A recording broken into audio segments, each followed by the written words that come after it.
ഈശോയിൽ ഏറെ സ്നേഹമുള്ളവരെ, ഡിസംബർ 12 പരിശുദ്ധ ഗാഡലുപ്പെ മാതാവിന്റെ തിരുനാൾ.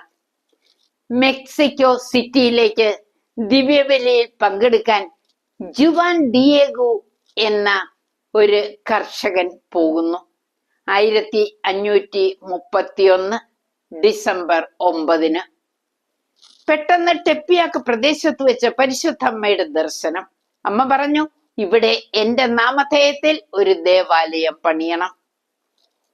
പാവം കർഷകൻ മെത്രാനെ സമീപിച്ച് പറഞ്ഞെങ്കിലും അടയാളം ആവശ്യപ്പെട്ടു. 3 പ്രാവശ്യം ഇത് ആവർത്തിച്ചു. 4ാം പ്രാവശ്യം പരിശുദ്ധ അമ്മ പറഞ്ഞു, ജുവാൻ, നീ ടെപ്പിയാക്ക് മലയിലേക്ക് കയറി വരൂ.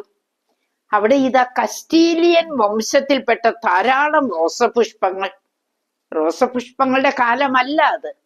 ജുവാൻ അവ ശേഖരിച്ച് മേൽവസ്ത്രത്തിൽ പൊതിഞ്ഞു. പരിശുദ്ധ അമ്മയും പറിക്കാൻ കൂടി. മെത്രാന്റെ മുന്നിലെത്തിയപ്പോഴ് മെത്രാൻ മുട്ടുകുത്തി. കാരണം ആ റോസപുഷ്പങ്ങൾ അന്ന് ലഭിക്കുക സാധാരണമല്ല.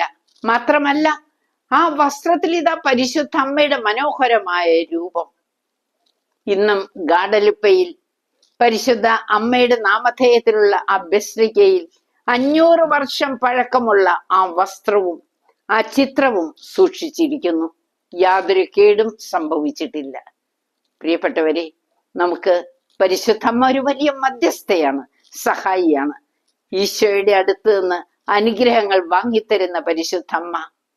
നമുക്ക് പ്രാർത്ഥിക്കാം. പരിശുദ്ധമ്മേ, ഞങ്ങളെയും ഞങ്ങളുടെ കുടുംബങ്ങളെയും സംരക്ഷിക്കണമേ. എല്ലാവരിലും ധാരാളം കൃപ വർഷിക്കാൻ ഈ അമ്മ കാരണമാകട്ടെ. ദൈവം എല്ലാവരെയും സമൃദ്ധമായി അനുഗ്രഹിക്കുന്നു. ആമേൻ.